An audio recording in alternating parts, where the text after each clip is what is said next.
Thomas, are you backstage? Let me tell you about this amazing gentleman who's coming up. He's a director for the Office for Financial Market Innovation. He's a project leader for the Blockchain Act here in Liechtenstein. He's the author of a book, Stable Money. He's got a PhD in engineering. He's a senior consultant to the Prime Minister of Liechtenstein. This guy is incredible. Let's give it up for the wonderful Thomas. Come on, Thomas. Yeah. Well, it's good to have you here. And thank you for inviting me to your beautiful country. Thank you for the wonderful dinner last night as well. You're welcome. That was A fantastic. pleasure. So I know I come across as the entertainer and the moderator, but one of the highlights of my life 10 years ago during a recession was being an advisor to the Prime Minister of Ireland on their entrepreneurship policy.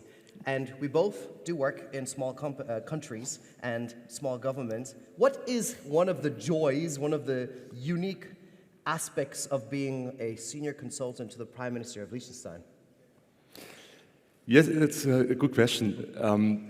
I mean, it's exciting to work for a government, to be honest. So you work for a higher purpose, and you see that the effect of your work is as broad as possible. Right.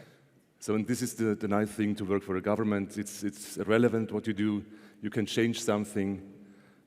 Yeah, and I think what we did in the last 10 years. So I'm working for 10 years for the government now. Right. It was an exciting process what we did, and just to see this conference today, I'm happy to see that many people in Liechtenstein just looking at blockchain and token economy and regulation. Depending on the hat that I wear, sometimes I'm excited about regulators, sometimes I'm not excited about regulators, sometimes I'm excited about government, and sometimes I'm like, oh, governments stay far outside of our business. What you're going to talk about now for the next little while is the role of regulators in the token economy. You've got 3 amazing people backstage who you're going to bring. Do you feel ready? Ready. Yes. Now the big question is, are you guys ready? And the only way to let them know and let me know is if you give them a nice, warm CCA Token Summit welcome. Let's applaud the panelists as they come up on stage. Have fun. Great. Bye.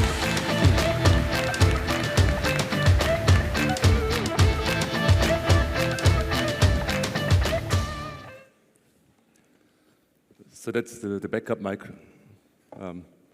If somebody's too silent. So, I have some notes. It's the first time I'm moderating. Usually I'm just talking, so I hope I find my role. So welcome on stage. We had yesterday, almost in the same constellation, a discussion about the future regulation of decentralized finance. Now we have a different topic. So the question is the role of a regulator in the token economy. Maybe we start with that question just with a first introduction, and that everybody can make a first statement. What is his or her view on the role of the regulator in the moment, and then we can expand our discussion. Maybe I don't want to be unpolite, but do you want to start, or do you want to start, Hagen? I don't mind, but I can. Ladies first. Okay. Okay. So my name is Dorothea Rohlfing, and I'm heading the team Regulatory Laboratory / Financial Innovation of the Financial Market Authority in Liechtenstein.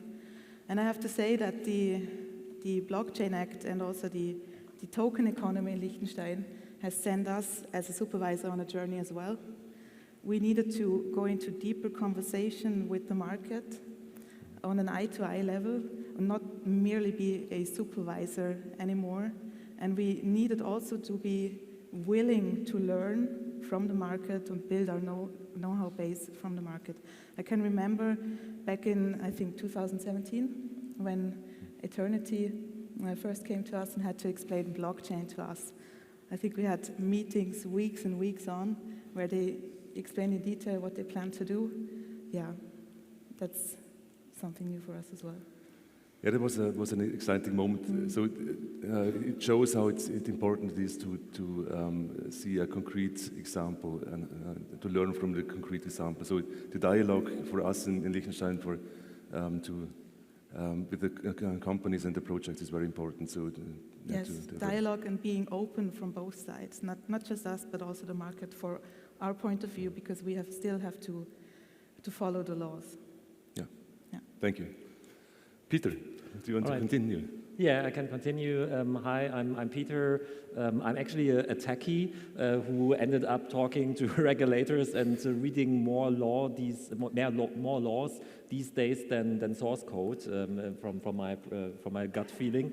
So I came to Berlin and joined a company builder as a CTO. This company builder happened to start fintech ventures at that time. So that was my segue into the finance world. And as this company builder started Solaris Bank, and I was able to join as a co-founder to Solaris Bank, that was then also the time to really get deep into banking regulation and what it actually means. So what are the requirements that come out of regulation, because we had to implement them. So therefore, I think I really understood, like from the very low levels, so what regulation is about and how to implement it in a good way. Got into crypto space 2016 and then built up British Digital Exchange, and now I'm running a decentralized finance startup called Unstoppable Finance, and we're building a product called Ultimate, which should bring DeFi to the masses. Sorry for the long introduction, but so that's what I do and how I came here. So what's my perspective on the topic? So we're talking about the role of the regulator, and so to me, also observing the role of the regulator in the crypto world over the past years, I always ask myself the question. So regulation, to me, how I understood it, so when I came into it, kind of like from the side, was that regulation is something which is usually reactive. Yeah, so there have been, let's say, unwanted developments in the markets, or like inside banks or financial institutions, and then the lawmakers wanted to regulate that. Whatever like front running has been done like in the 80s, and then it took like a couple of years that there have been rules defined and to prevent front running in exchange businesses, and then over time these rule sets grow and kind of regulate the market in a reactive way. But now we're, from my perspective, living in a world where the regulators become more proactive. So there's developments in the market. So like the crypto space is growing pretty quickly, and there's already the first people shouting for a DeFi regulation. And even like DeFi is super small in sizes and volumes, and potentially doesn't reach like a or maybe reaches 15 to 20 million people worldwide. So it's in a niche, and so yeah. And therefore, I think that's to me the main topic here. So how active or proactive should regulators be? On the one hand, kind of to really have an effect, but on the other hand, also we need to discuss that the effect is also not negative, because if regulators rush into the market too early, this can also have negative side effects. So thank you. So you would say that to be slow is good for a regulator? Well, so I think it's always a timing question, right? So you can be too early, then it might prevent innovation. So to give one example from Germany, so I think it has been pretty innovative by the German regulator, by BaFIN, to come out with the virtual currencies paper like in 2016 or 15, and sorting virtual currencies like Bitcoin into KWG, which was like super innovative to some extent, but in the end, as it was the only European country doing such a step, it prevented companies from being started in that country. So the entrepreneurs went somewhere else. And on the other hand, kind of like if you introduce a crypto custody license, or also what Liechtenstein is doing, I think it's also a good example for like a much better time, is to observe the market first and then come up with rules if like an industry is forming, and then providing guide rails. But yeah, so it's a difficult question, but I in general believe regulators should kick in if there is a really negative impact, like on a substantial scale, because otherwise it's just too much work for not much output. Okay, thank you. Hagen, may I ask you for your statement and introduction? So you know all sides of the world. So it's very good to have you here. Definitely, thank you. Hagen Weiss, I'm a lawyer with Dentons in Germany. Up until 2 weeks ago, I was the Deputy Director for the BaFIN Department of Strategy and Regulation. Before that, I worked for the jurisdiction of the Federal Chancellery. I worked at the Federal Ministry of Finance in Berlin. negotiating MiCA in the DLT pilot regime in 2020, 2021, and I also drafted and wrote the infamous German Electronic Securities Act. What's the role of the regulator? Well, in an ideal setting, in an ideal world, it's not simply about functioning financial and capital markets and investor protection. It should also be about enabling things, or at least not preventing innovation. As with all things human, then reality, it sometimes becomes messy, and obviously the lines get blurred, and that's exactly what we're here today to discuss. Thank you. So I think we had some very, very interesting statements just from this first round. So maybe one thing, if you know the Blockchain Act, Liechtenstein has decided to introduce an early regulation for blockchain with the idea to have a regulatory clarity. Because we thought, and maybe still are thinking, that regulatory clarity is necessary for innovation. The big question is about the kind of rules we find for the entities or the regulated entities. Dorothea, what are your experiences about this approach? How important is regulatory clarity in practice? It depends, I would say, because with the blockchain law, you set a kind of framework without giving too much details on how to regulate those entities, I think. Because you didn't define a TT service provider can only be a company with a limited liability company or something. You can also do a TT service or provide a TT service as a single person, for example. And because this is possible, the law needed to be not as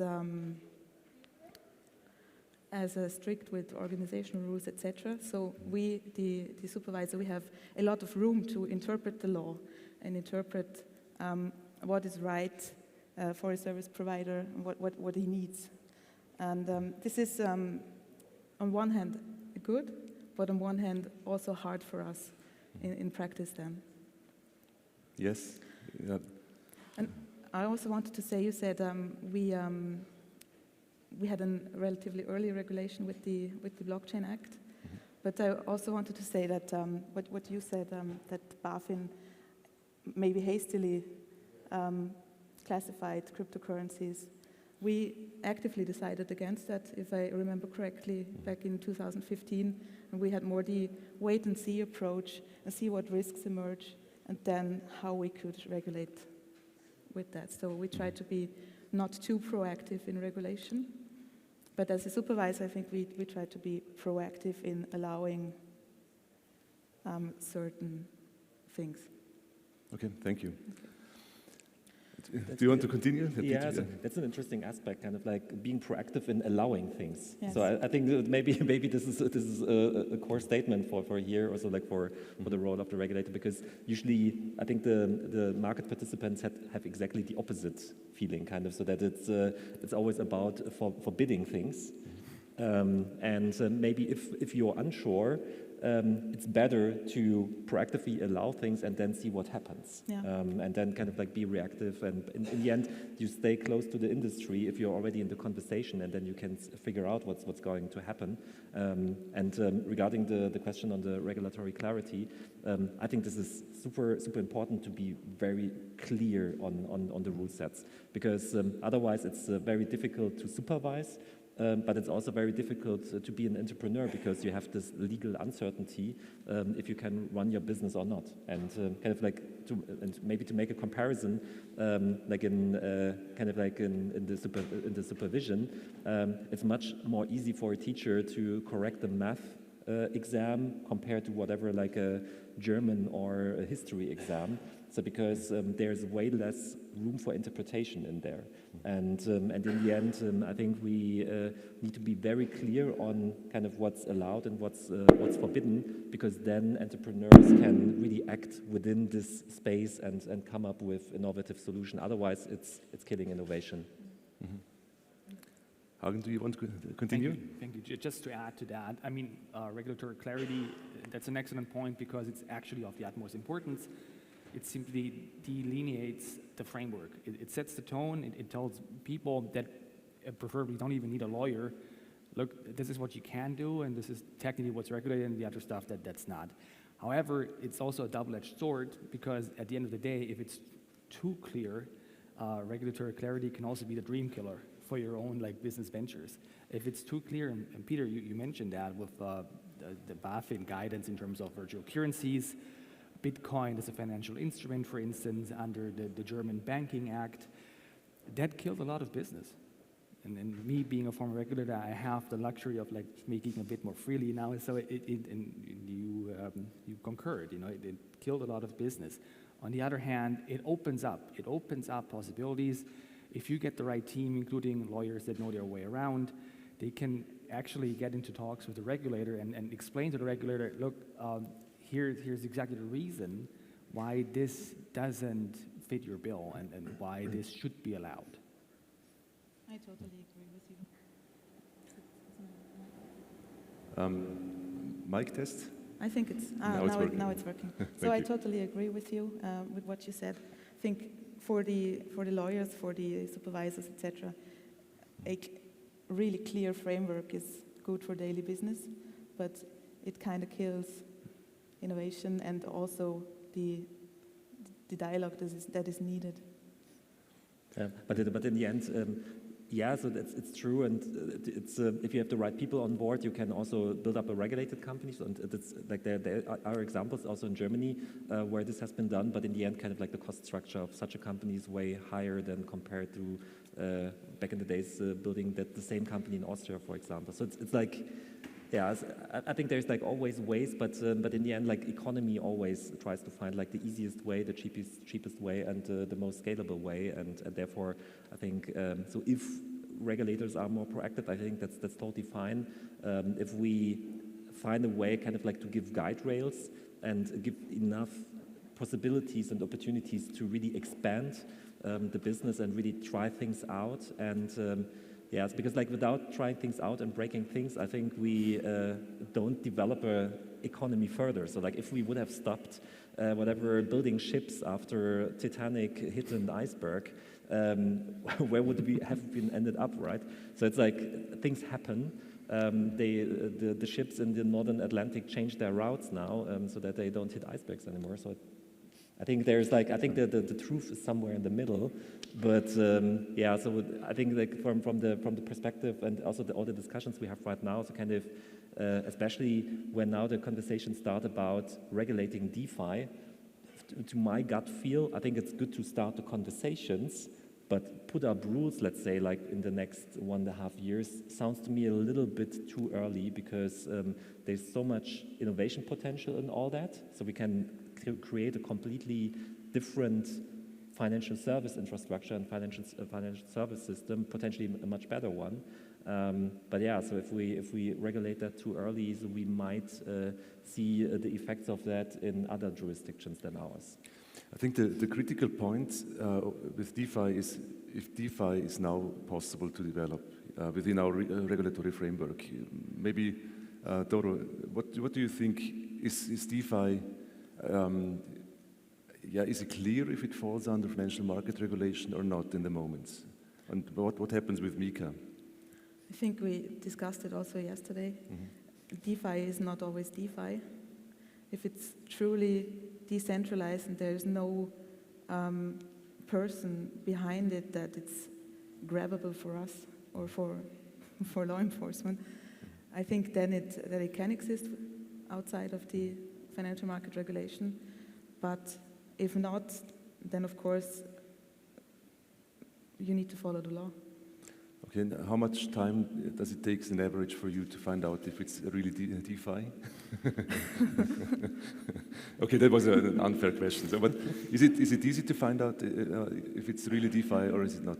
No, it's not easy. It takes a lot of conversation with the market participant to find out what really is the core of the business model, what really who does what in the system. Yeah, and I think we also said yesterday that DeFi projects don't start as DeFi projects, no? You have a team behind it, and then they can grow into DeFi if it's done correctly. So they have to start with a banking license and then to continue with a DeFi. No, I think we had a project a few years ago where people wanted to develop a decentralized platform, and it was clear for us they need to start with a few nodes that will be centralized at that moment, and we gave them time to develop. Okay, so that is kind of a mini sandbox, so that they have time to develop, or is it? No, it's not. Just a wait and see approach. Yeah, wait and observe. Mm-hmm. Yes. I think this is one important point. Also to your opinions before that, just to understand, to wait and to see how it develops, and then, I mean, in the beginning it never is relevant, or it often is not relevant. Maybe this is one solution to the challenges we have mentioned before. Yep. Peter, you wanted to add something? Yeah, so also add another perspective to it, because so especially so if things develop right now that regulators become more proactive and setting up rules and setting up like also infrastructure for supervision. So we now have the MiCA, and the MiCA is like not only a huge paperwork construct, yeah, so to read like for a couple of hours, also really bringing it into practice will be a really, really big project for many people. So there's, for example, EBA and ESMA kind of like owning now new functions where they have to build up people and infrastructure and processes. So it's very difficult to find these skilled people on the market. And I think so where we're coming from. So, for example, in Germany, the dialogue between BaFIN and the fintech companies has been, let's say, a little bit shaky. It's now getting better, so because they also changed structures over there, which is a positive sign. Still, it has always been a bottleneck to kind of get information, to get also feedback. Am I now regulated? So kind of like to really start the dialogue.